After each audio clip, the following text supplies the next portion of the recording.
This is Omar Waheed. This is Nicholas Garton. And it's 365 Amplified for Friday, January 24th. I'm going to throw out a question for you guys right off the top here. Omar, what gesture would you use to indicate my heart goes out to you?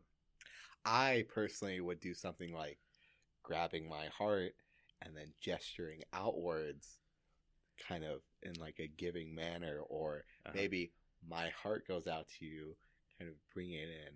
Very, very positive and open body language. That sounds nice. Nicholas, what about you? No, I would slap my heart and point to you. And with one finger. With one finger. Okay. All right. What we would not do is clearly a Nazi salute, which is what Elon Musk did on Monday. No. It's the Romans. Roman salute. Yes. Sorry. It was Roman salute, which was adopted by the Nazis as their gesture of choice. Almost the entire mainstream media has just sort of bent the knee to the Trump administration, it seems like. And not only in many ways, but in this way particularly, like they keep calling it an arm gesture. It is. Technically, it is an arm gesture. It's a gesture of the arm. It is. I like how everyone has suddenly become an expert on the Bellamy salute, but also not acknowledging that the Bellamy salute is the inspiration behind the Nazi salute and the Roman salute, which was invented by Italian fascists to mock the U.S. And then the Nazis just like, let's just take their regular salute. And that's why we don't do that anymore. Right. Because it's only interpreted as, this is Nazi stuff. Yes. And it 100% was Nazi stuff. I don't understand the ambiguity or why people think it wasn't that, because the excuse afterward, nobody made any excuses for a while, right? It was like much later in the day that like Shia, right? What's her name? Lives up TikTok. Shia Rychik? I think that's right. Rychik? Yeah. Yep. Was saying clearly he was saying my heart goes out to you because he did the salute twice, Yes, the same way both times, to two different sides of the crowd, and then said the words "my heart goes out to you." Yes, the order is very, very important there. Yeah, because if you're doing it at the same time, sure, I guess, but after, and like a good couple seconds after, yeah, right. So, but. Even in any case, that's not the gesture you do with that sentiment in any way. I don't get it. There was, several years ago, astute readers of Madison 365 will remember a whole class of students at Baraboo High School doing a Nazi salute in a prom photo. I did hear about that. Yeah. This is before your time, Omar. I heard about it, though. Yeah, but it was it was a prom photo, and the photographer was like wanted them to like wave goodbye to their parents or something, like give the high sign. And half of them kind of did that, and the other half was like clearly Nazi saluting and knew that that's what they're doing and thought it was funny. And there wasn't a lot of ambiguity there. Like the school district took it seriously and did a bunch of training and whatever. And this is, I don't understand why there's any ambiguity about this. The public school system has failed us. A child has been left behind.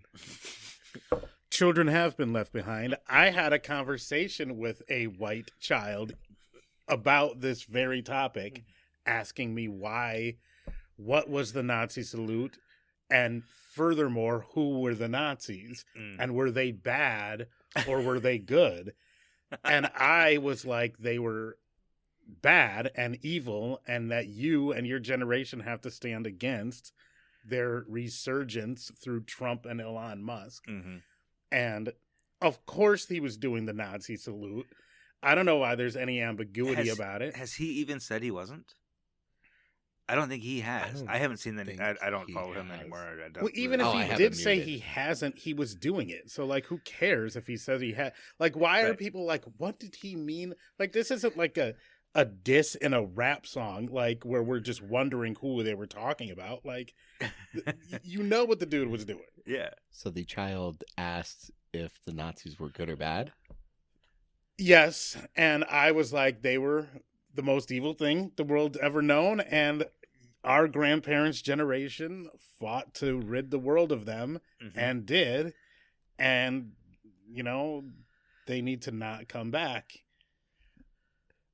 The Nazis, for our listeners who may not know what the Nazis are, a German party whose evils were so great that it created a whole set of laws for international conduct in war and and led to the creation of the state of Israel. Like everyone was so mean to you, Jewish people. We're going to give you your own country now, finally. That gesture, the gesture that Elon Musk did, is banned in Germany. It was also defended by the ADL. If you saw that, that was really weird. That was weird. The Anti-Defamation League was like, "No, let's just." There's nuance. Let's not jump to conclusions, which is very weird. There's no nuance. 2 former colleagues of mine went to Germany last month, where German people were telling them that with Trump's return, it reminds them of Germany in the 1920s and 30s when Hitler was rising to power. Yeah, and it's whether it's a nod or whether it's explicit, or if Elon Musk was at some point in the next couple of months, they're finally just going to own it, right? They're just going to start giving Nazi salutes and not pretending that they're not. I was actually expecting this in a couple of months, not day one. Right? It's also mentioned, speaking of media, who have, all the media. Okay, just a journalism thing, right? You try not to ascribe intent or try not to read minds, right? That's why a lot of reporters are hesitant to use the word lie when somebody says something that's not true, because lying is an intentional act and saying something wrong might be unintentional. So when you say somebody lied, you're assuming that they did so intentionally, right? You try, and we're kind of reticent about that. We're kind of hesitant to ascribe intention, right? So that's why, when you see a person make that gesture, as a journalist, your instinct is to just describe it and not assume that they intended to do the Roman salute. So that's why the default position is controversial arm gesture rather than Roman salute, Nazi salute. We here at Madison 365 feel that it's appropriate and ethical to say what it is. Yeah, it's a Nazi salute. And attention doesn't matter in a way. Like, if he did that accidentally, still a problem, because that's not a gesture that you do accidentally. It wasn't a wave. It was a clear, a 2-step gesture that he did twice. And if you're trying not to be seen as a Nazi, you know not to do that particular gesture. Right? Okay, well, I skipped the semester where they taught that in journalism school, so I'm just going to go ahead. He was doing the Nazi salute, and if he says he wasn't, he's lying. Yes, and everybody around him was saying he's lying, or that he didn't mean it, is also lying. Over in Milwaukee. Oh, the weather reporter? Yes. I disagree with what the Journal Sentinel wrote, because that was extremely speculative. There has been no direct statement that's why she was fired. He was fired. There's also been this wave about replacing all the weather reporters and meteorologists with a live service anyway. So right, that's the thing. This is the Allen Broadcasting Group, which owns CBS 58 in Milwaukee, has said that they're going to basically lay off all the weather people. Yeah. And they've got some sort of deal with the Weather Channel to do weather still, but we can talk about that. I mean, that's a business decision. But that's nationwide. That's in all the markets that Allen owns stations in, including here in Madison. Channel 27 is going to be laying off their weather people, or they already kind of have started doing that. Sam Kuffel, one of the weather people at CBS 58 posted on Instagram some naughty words about Elon Musk. If you F with this guy, don't F with me, basically is what she said on Instagram. And then was subsequently fired or terminated in some way. So the Journal Sentinel reporting made a causal connection. Well, the Journal Sentinel's article didn't particularly mention that a lot of these weather reporters are being laid off. Right.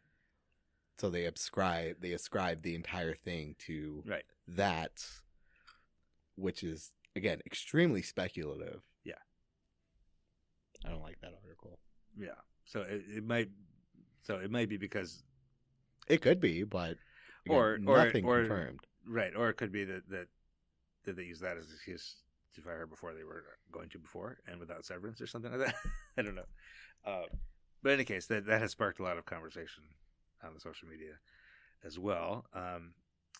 But again, I think this moment, and it's just the way the whole inauguration has been covered. All the, there's been we've heard reports all week since then of there was an ICE raid here and there was an ICE raid there. We just don't have any confirmation of anything like that. So be careful about those kind of reports, because that's the whole point of especially the immigration stuff. They don't necessarily want to actually do it. They just want everybody scared that they're going to. Right. So if you're out there on social media saying there's confirmed ICE raid happening right now in Janesville, like that's not helping anything. Right. And we're only going to report what we can confirm. But besides all that, the corporate media is clearly scared of the Trump administration right now. Mm-hmm. And we are not. Your local nonprofit, independent outlets are not. So support those. Stay off of MSNBC. Stay off of ABC News. And stick with us.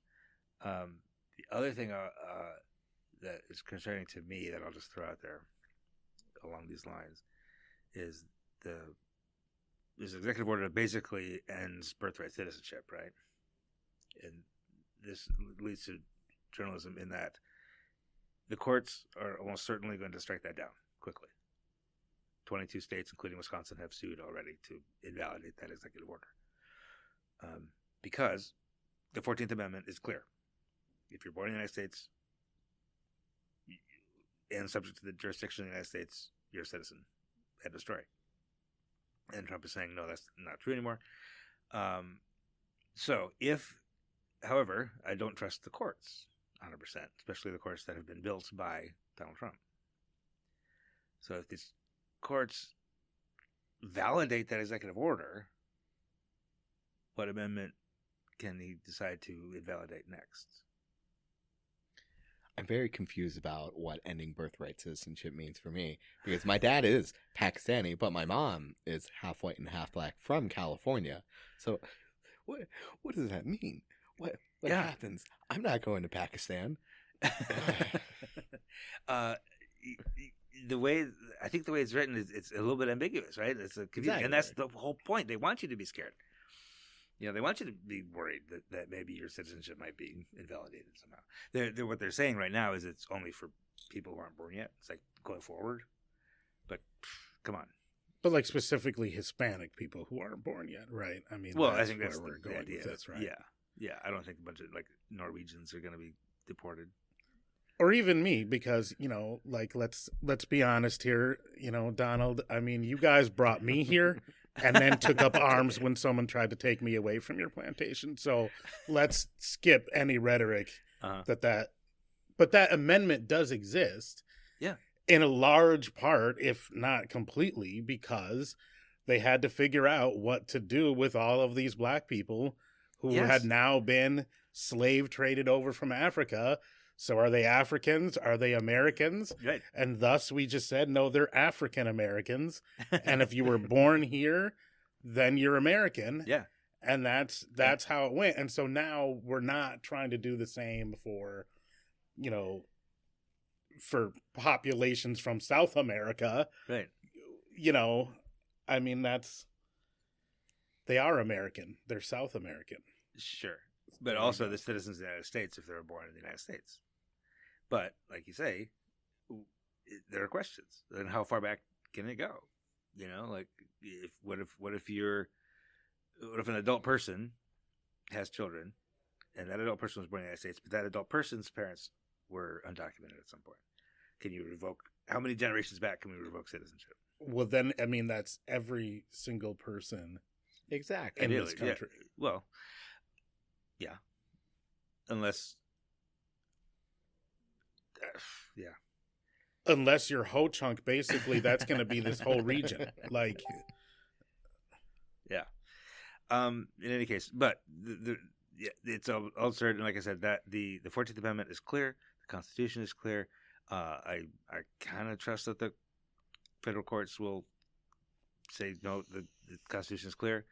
Not 100% trust them, but if I will be very, very concerned for citizens if the court upholds this executive order just on its face, on just for folks who have immigrated and people who children of immigrants who are born here who are going to stand to lose their citizenship.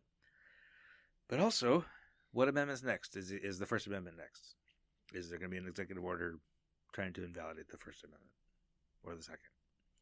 well, can I ask you a question, Rob? Like, how exactly are they identifying, like, the people who are A, undocumented, B, don't count for birthright citizenship? Like, how are we doing this? Very, very poorly. I don't know if you remember, but in Arizona, I don't remember how long ago they did this. They passed just a stop and check for citizenship thing, and that just went haywire because there was no grounds for anything. They were just stopping people like, hey, are you a citizen or not? Yeah, right. Yeah. So we're just That's going it. by look. Basically. Yeah. The executive order, from what I understand, is basically if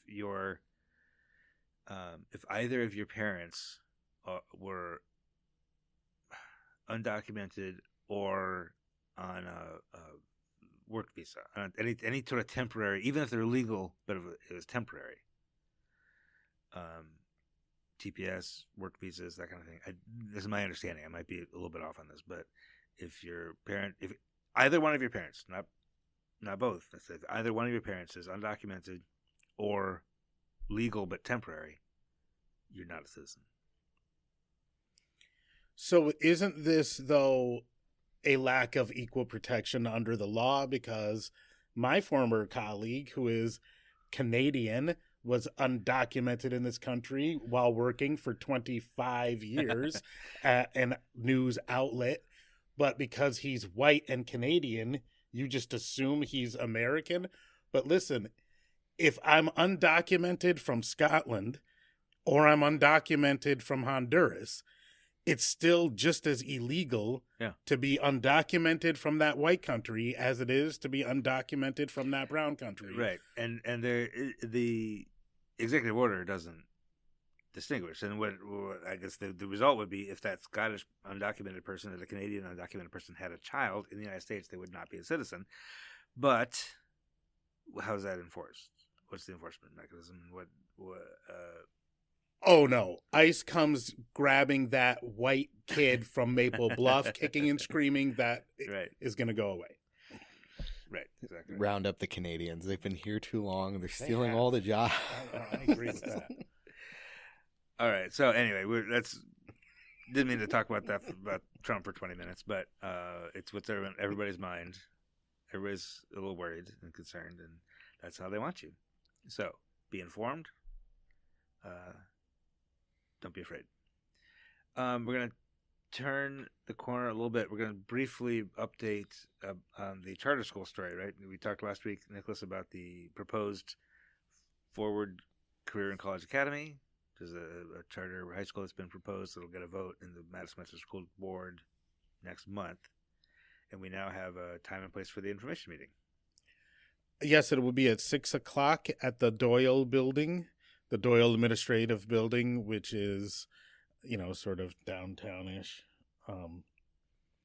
And I would imagine that John McKenzie will be there, along with Michael Johnson and potentially even Paul Vallis and members, members of the board to give some information about this charter school.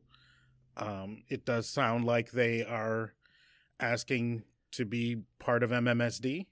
That's their initial plan, right? That's their initial plan. They have submitted a proposal also to the University of Wisconsin's Office of Educational Opportunity. Mm-hmm. And so if they are not able to get a public schools charter from MMSD, they would look for a charter from UW.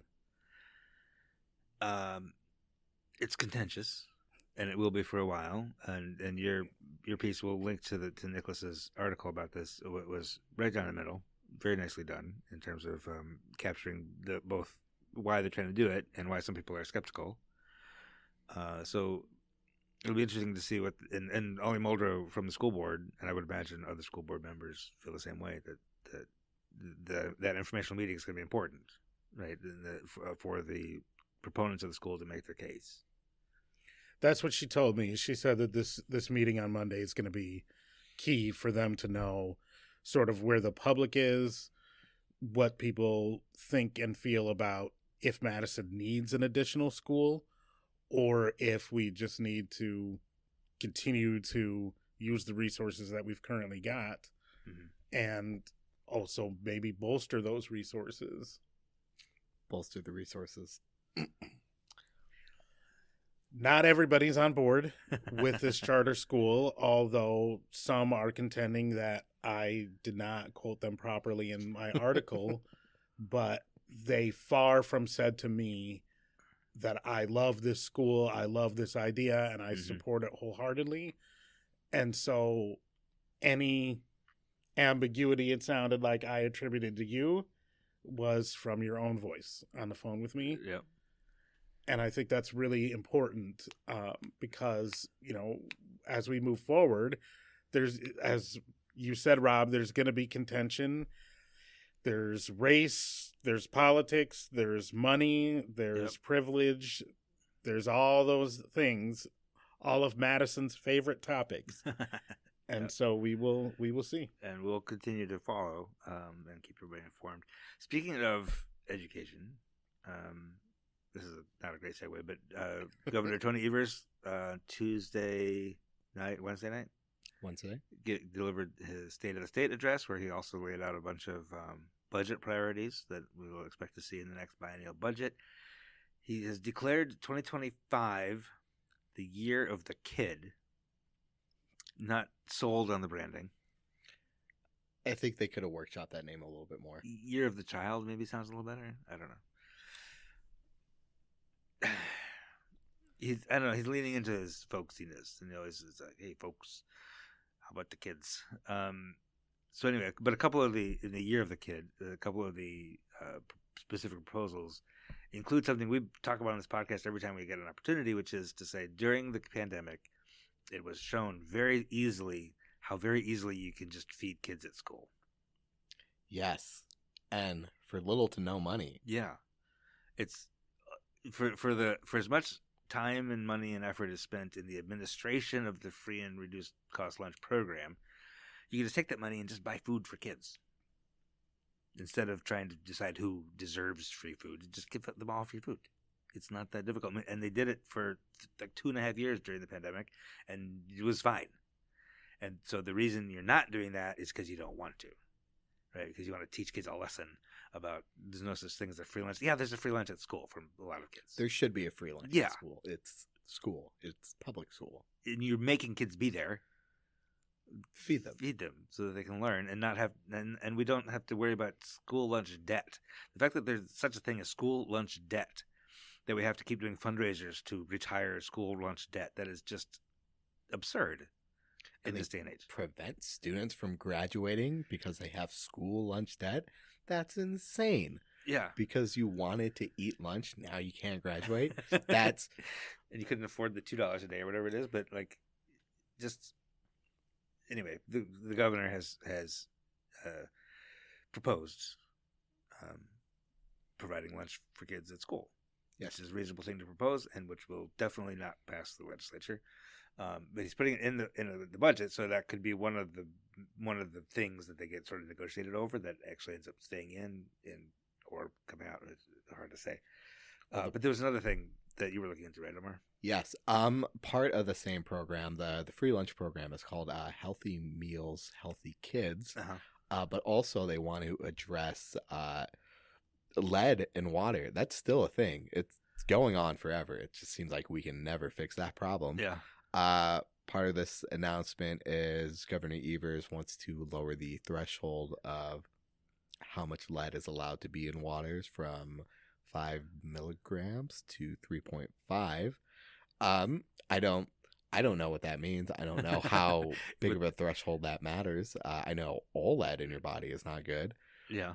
But part of that program, using $154.8 million for the free lunches, they want to give clean, safe drinking water. We know that lead has severe impacts on children's learning abilities. So I saw something recently, and I can't. I didn't confirm this myself, but this is an academic study that apparently happened in the past year, that my generation is like the most lead poisoned because we had lead in our gasoline. Like I remember, I don't know, Dick, are you old enough to remember leaded gasoline? Yeah, there was leaded and unleaded. Yeah, right. right. And now there's just regular and like higher ethanol, whatever. But there's no they don't. It doesn't say unleaded anymore because there's no more lead in the gas because they realized, oh, dang it, we're poisoning the children. But apparently, lead in gasoline and water, actually, on average, knocked my generation's IQ down by 9 points. Now mine is just filled with microplastics. We don't know what that's doing yet. We'll have to wait and see.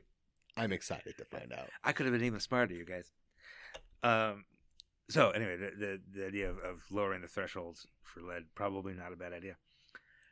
And we'll do some more coverage of the governor's agenda and how it makes its way through the legislature, if it does, as we go forward.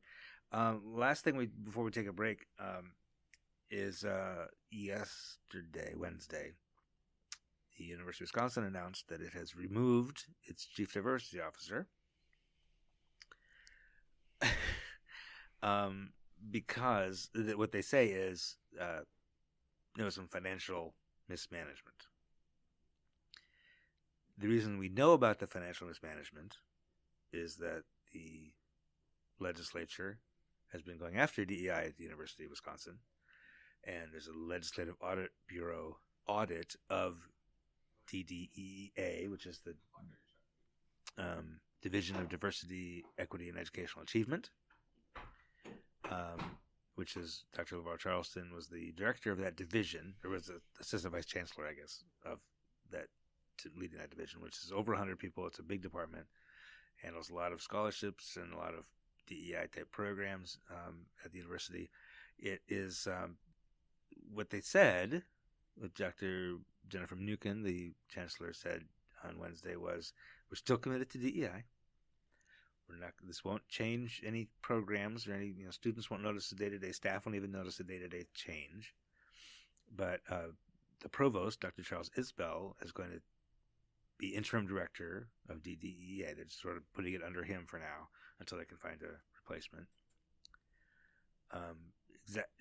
Also, going back all the way to January 7th, which I missed this somehow, that they actually have taken away the financial responsibility from DDEA.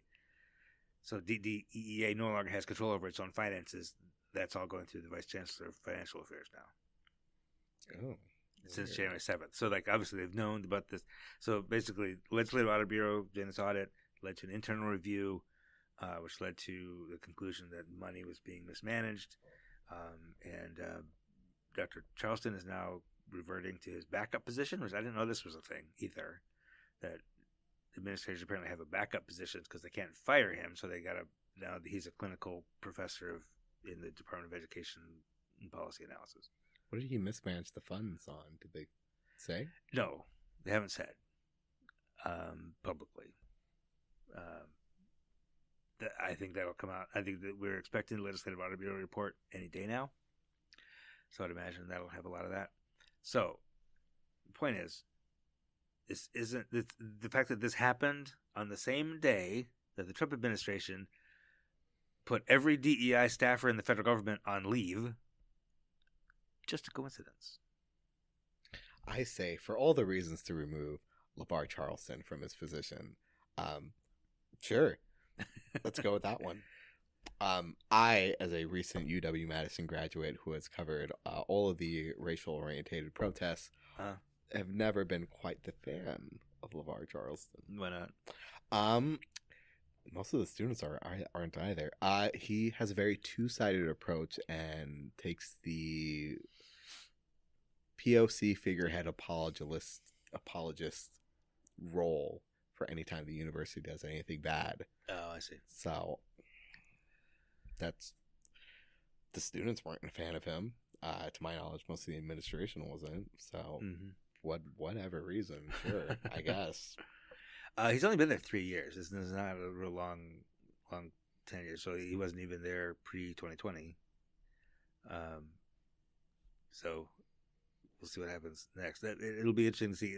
And what they said is, the way I read, because I got an internal email before they made a public announcement, and that email made it seem like they were restructuring it, but they were like moving the department under the provost. So my initial headline said it was restructured. I got an email from their PR people almost immediately saying, no, we're not restructuring. Okay. But it would seem like when you're under a lot of legislative pressure to get rid of DEI, that this would be an opportune moment to rename that division, to take the word diversity out of it, take the word equity out of it. Didn't they already get the money for the engineering building? I thought they could just keep. No, they did not. Oh, well, never mind. Yeah. Well, that was part of the. There was a deal. There was a deal that they were supposed to get that money, and then the legislature pulled the rug out from under that deal. I do not pay attention to UW-Madison very much anymore as a person who has paid its tuition and no longer attends there. And we're done. We're out. Their problems are their own now. Yeah, right. So anyway, it's a complex situation because, like you say, this is regardless of why or how Dr. Charleston gets moved out of DDEA, it seems like the legislature still doesn't want that department to exist. And they're going to be more empowered than ever to go hard after any sort of DEI efforts. So I wouldn't. They're not restructuring the department now. Would not be shocked if they do in the near future. Just to, as long as we're hiring a new director, maybe we shuffle it around a bit. All right, so we'll stay on top of that as well as all the anti-DEI stuff happening across the state. We're going to take a little break, and when we come back, I will be chatting with outgoing Madison Police Chief Shon Barnes.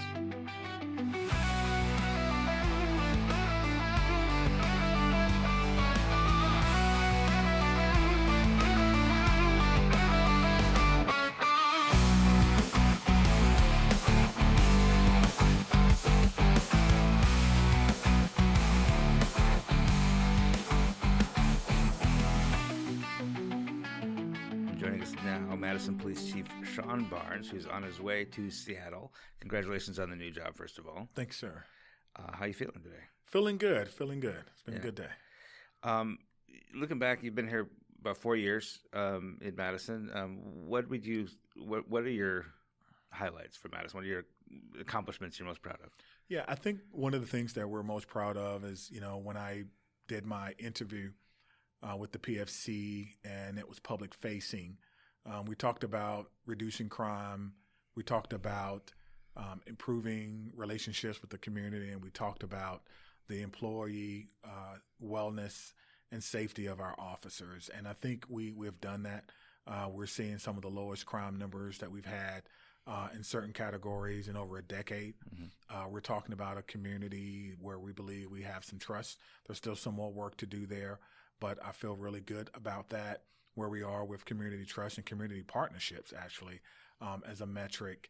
And then our officers, we haven't lost an officer in the line of duty to gunfire in my tenure. Officers are safe; they're returning home safe. Recently, we did have an officer suffer a medical event and was pronounced deceased. However, we our hearts go out to him and his family. But our officers are well. And I think that's something that I'm very proud of. We have a lot of resources for our officers and for our employees in general, and they've taken advantage of those. So it's always on your mind, because if we are to do our best, we have to be our best. And so I feel good about that. You mentioned community trust, which is nationwide. Community trust between police and communities was probably kind of at a low point when you first got here in 2021? 2021, yes. Right? So what have you done? What steps have you taken? How have you managed to improve that community trust? Sure. I think it starts with active listening and not listening to give a response or to defend what you've done, but listening to someone's perspective, and I think we've done that. We hired our first community engagement specialist for the sole purposes of being that conduit between us and marginalized communities, and that was very, very successful.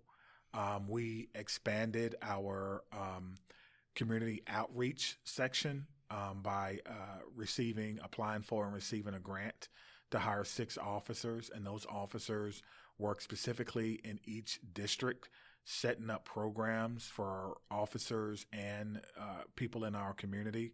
And that has been very, very popular, very, very successful.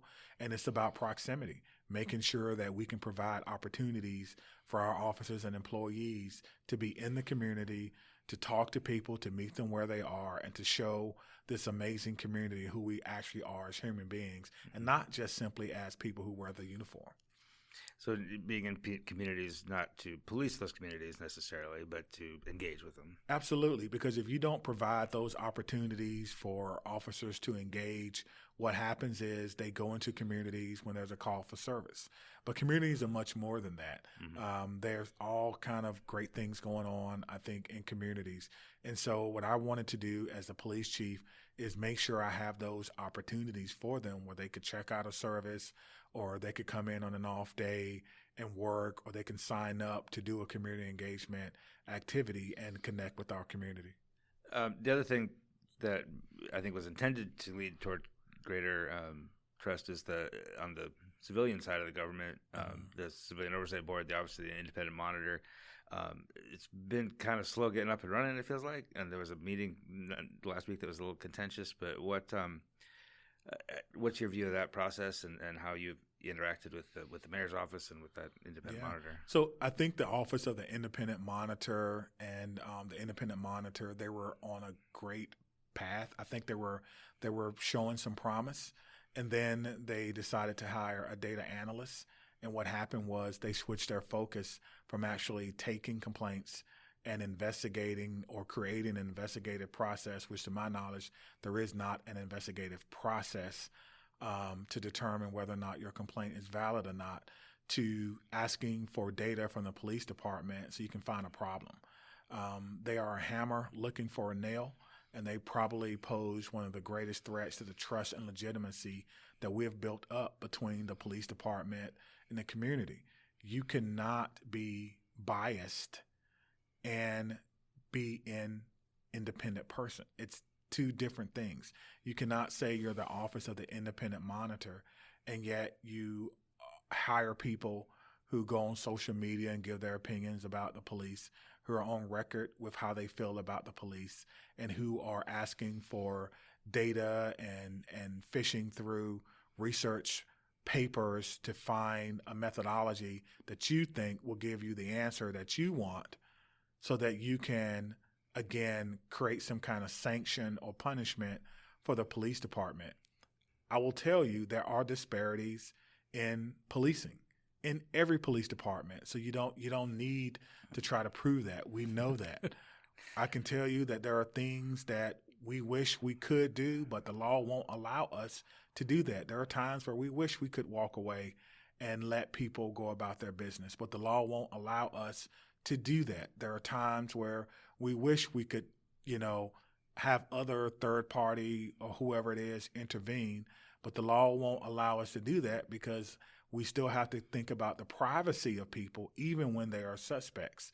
And so I just would hope that they would get back to what they were supposed to be founded for, and that was to give people another avenue, if you will, to go to if you have a complaint about the police, if you don't want to go to the police department, if you don't want to go to the Police Fire Commission, which is the only commission that can investigate, discipline, or hire fire officers by state law. Mm-hmm. But they were created, and so they should probably get back to their mandate, create their complaint receiving process, create an investigative process, which means how are you going to investigate this complaint? How is the community member going to know that you did a fair and thorough investigation? How is the officers going to know that you did a fair and thorough investigation? Are you even going to talk to the officer? And if so, when are you going to do that? Are you going to look at independent evidence? If so, who's going to give it to you? Can the independent monitor walk into Walmart and say, I want the video of what happened on this shoplifting call? I can probably tell you what Walmart's going to tell them. Mm-hmm. And it's probably not going to be, here it is. And so an investigative process must be done. And until that happens, I fear that they're headed in the wrong direction. Can you give an example of a time when an officer would like to exercise discretion and can't for some reason? Yeah, sure. So one would be in domestic cases, in cases of OWI. So we all want, racial disparities and arrest of marginalized people to decrease. I want that. And they have decreased under my tenure, mm-hmm. From 50% to 48%.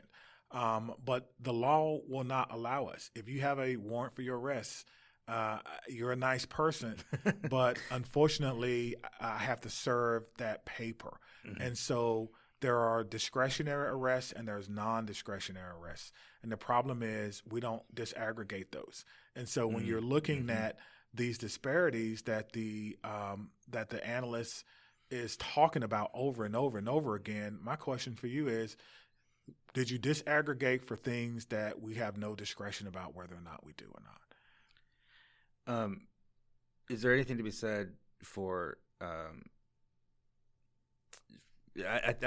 anticipating if I go to talk to Greg, sure, he'll say we're just trying to be proactive instead of just reacting. We're trying to reactive to what would they be?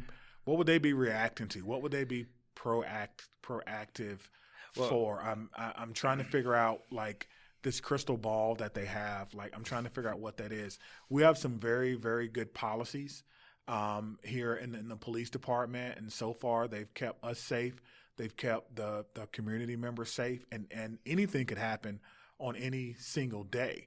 But being proactive to find a problem seems like not a good use of city resources or city dollars, unless you're assuming, right? And there's nothing wrong with a directional hypothesis, but why would you not assume the null hypothesis? So I don't mind doing research, but how about a null hypothesis that no one is doing anything nefarious? Well, how about that? How about just start with that? How can we assume that there was nothing done wrong, and then let the research direct us in each way? I have a lot of heartburn around researchers that come in looking for the result that they're researching. That makes sense, but it's difficult to start with the null hypothesis if the disparities, the disparities, like you acknowledge the disparities, so there's something wrong. Okay, so what are we researching then? We're looking for what's wrong. I mean, I'm not me. Right. Yeah. So you're looking for what's wrong. Yeah. So is it a rogue officer? Probably not. I've done a racial disparity study, 220 some pages of it.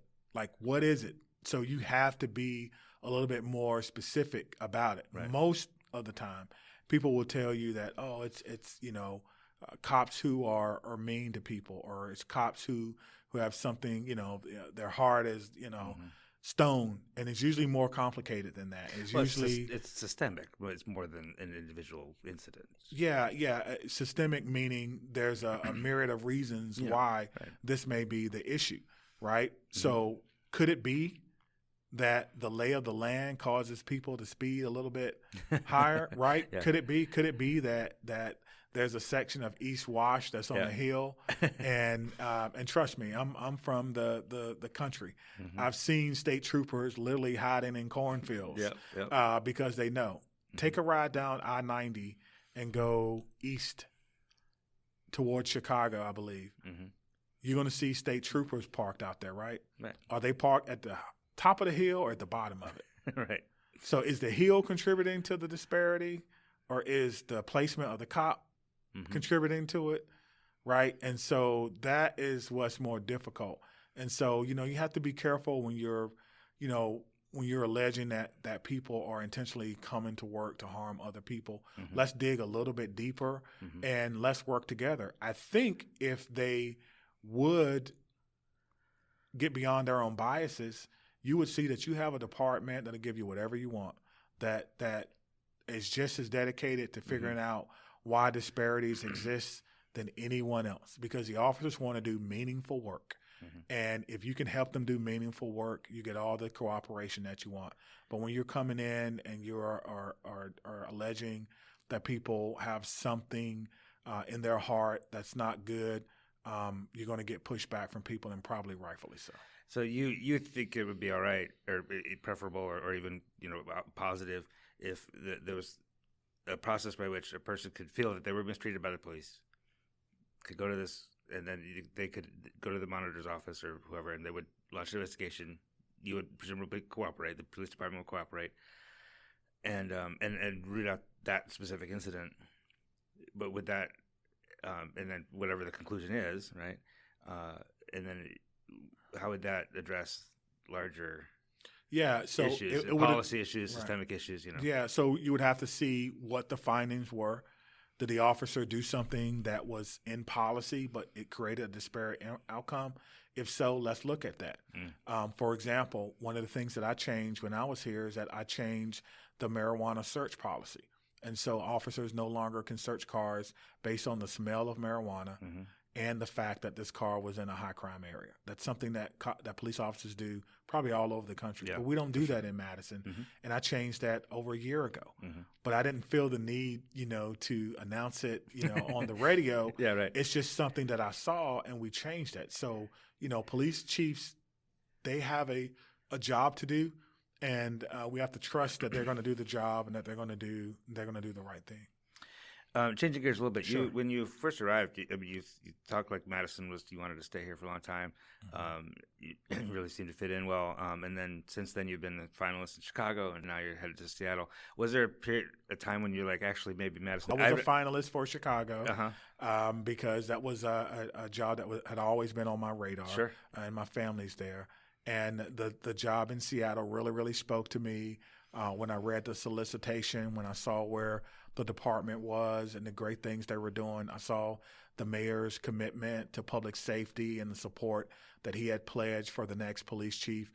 I started looking into it, and the more I did, the more people I talked to, I said, this may be the next phase in my career.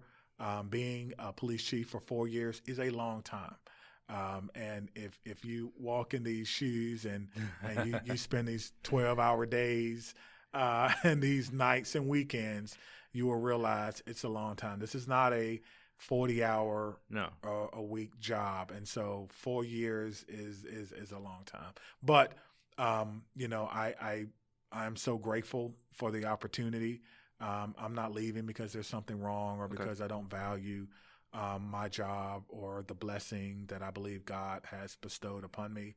I just believe that I've always asked God to not to bless me, but to make me a blessing to others. And so I think this is just an extension of him granting the prayer that I've been asking for so long. Not regarding Madison or Seattle or anything else, Sure. but specifically, but do you think it's just what's on everybody's mind right now is the new administration and the sort of a different approach to law and order, in quotes. How do you think policing is going to be different?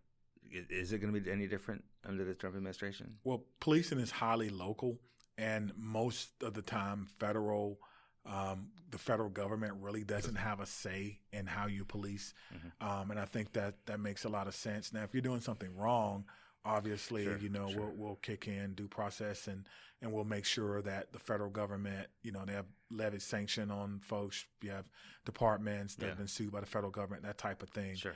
But, in this administration, we have a policy regarding immigration that we put out. We did a statement before the inauguration.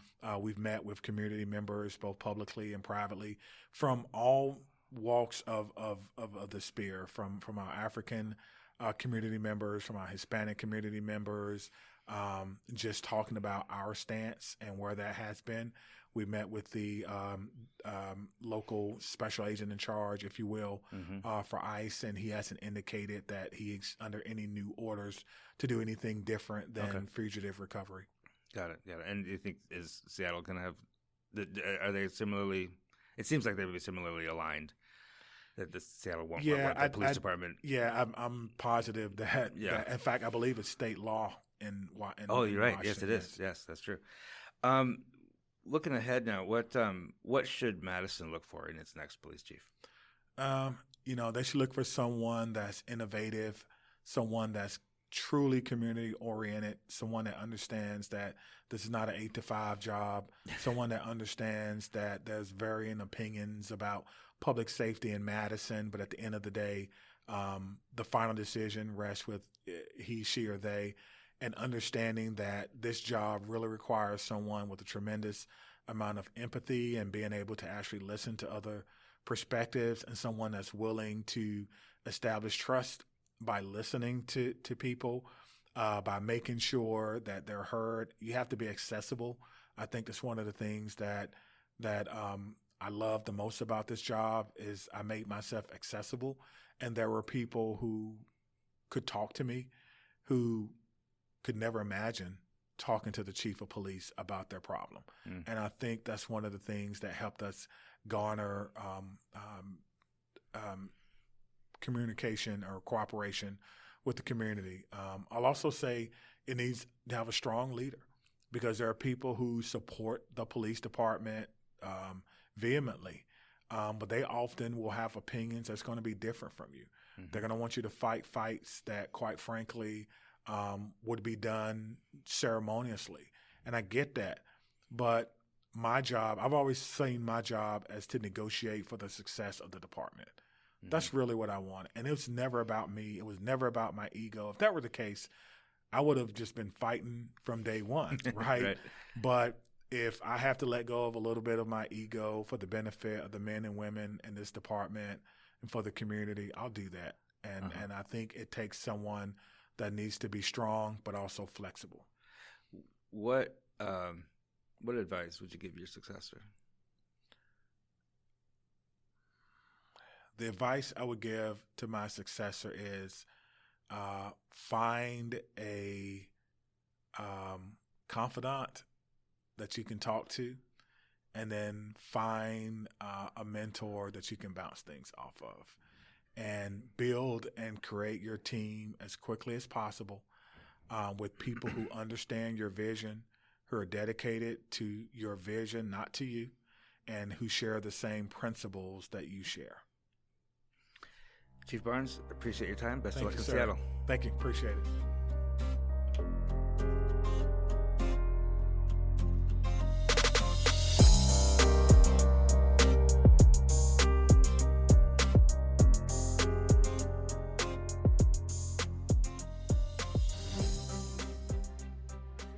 We're back, and thanks to Chief Barnes. I wanted to get you guys' reaction to something he was talking about with the Independent Monitor. I was not expecting the Independent Monitor conversation to get that spicy. He was primed to talk about that. As soon as I brought it up, he's like, well, let me tell you. I will say, after I spoke with Chief Barnes, I did reach out to the data analyst, Greg Gillenbuch, and he's long been a critic of policing, of police broadly. He's a data guy, and has often brought that data. He actually was on the ad hoc committee, the police oversight committee that led to the creation of the Independent monitor. So he's been involved for a long time. He's only been in that data analyst job for a few months. And his response to Chief Barnes, and this is something I did not know, I was not well enough informed, but that the chief basically really misunderstands the whole idea behind the independent monitor. That it's not supposed to be the complaints department. It's supposed to, its mandate actually is to look at data, to seek out best practices, to find problems. Like, the chief was upset that they were looking for problems, and Greg is saying that's what we're supposed to do. We're supposed to look for problems proactively so that we can fix them. But he also thought maybe the chief had some personal animus. But also he said that the chief has really been the only difficult person to work with at the police department, that he's working with the data team now. He's working with Jeff Patterson, the interim chief, and everybody there has been good to work with up to this point. But what do you think about that? This sense that the independent monitor, in his mind, should exist to respond to complaints only, and not be proactive in seeking out issues, problems, potential solutions. What do you think? I mean, if you're just treating the surface level issues, then what's the point of the monitor? Right. Yeah, I agree. I think the purpose of both the Civilian Oversight Board and the Independent Monitor is to analyze data, see what the cultural problems are in the department, and respond to them. Right. That's kind of what I was trying to get at with him a little bit. That, like, there's something to be said for being proactive, right? And if you just respond to the complaint, you solve that issue for that person, which is good. Maybe you fire an officer, maybe you discipline an officer, maybe you make a person whole, or maybe you decide that this complaint is without merit. Also, legitimate conclusion in some cases. But you don't. It's difficult to get at systemic issues when you're just responding. We need them to do this work because not everybody is Chief Barnes. And That's I a really am good point. concerned about the future of this police department. If he is leaving, then, what are we going to have next? Are we going to go back to Chief Koval types who are just flying off the handle, totally off the rails, dirty officers, don't care? Mm-hmm. Chief Barnes cleaned all of that up and really made a dedicated effort to change the culture and shift the culture in the police department. Mm-hmm. And it was felt, and I felt it. Yeah. That's a good point, actually. That's why you need if you have a good police chief who is dedicated to community engagement, great. But again, this is an institution. This is not an individual. Yeah, Chief Barnes doesn't need to be overseen by the PCOB, but every other police chief that has been in this city in the last 20 years did. Right. How long has he been the police chief? 4 years. 4 years. That's not that long. No. Oh, he said he said that that's a long time for somebody to be police chief, but I'm not sure that's that true. doesn't sound right. Yeah. I'd imagine a police chief is usually at least a decade. I'm trying to think. Koval was here for almost 10 years, I'm pretty sure. And Noble Ray was there for a long time. Mm-hmm. 4 years is not very long, especially considering he's been looking for a job for the last couple of years. I mean, he's a finalist in Chicago. I'm sure his hat was in the ring for other jobs. Okay. But he said, no hard feelings. It's not anything went wrong. Although we know Chief Koval left over tension with the mayor. Barnes had tension with the rank and file because he was shifting the culture. Right. Exactly. Yep. All right. Well, again, we'll stay on top of that as the Office of Independent Monitor develops and figures out what they're supposed to be doing and trying to accomplish. Because there is something to be said, like, regardless, and I will say there is something to be said that the Office of Independent Monitor has been there for a year already or more and doesn't have a real clear investigative process. Isn't quite sure of its mandate. I think they do have a little bit of work to do there, don't they? It's very unclear what the outcomes are supposed to be from it most of the time. They say they're doing something and you don't actually see what the end result is, and that's frequently what ends up happening. So Right. I get what they're supposed to do, but Yeah, right. So that criticism from Chief Barnes is probably valid. That it doesn't, like, what kind of powers do they have? Do they have subpoena power, or not, and how do they interact with the Police and Fire Commission? I mean, there's still some questions to answer there, but the whole idea of trying to be proactive is probably not the worst thing either. All right, folks. Thanks for listening. Thanks, Nick. Thanks, Omar. We'll see you next week. 365 Amplified is produced and edited by me, Rob Chappell, and is a production of 365 Media Foundation, a nonprofit, local, independent media organization in Madison, Wisconsin. Wherever you're listening to this right now, hit the subscribe or follow button to get new episodes every Friday.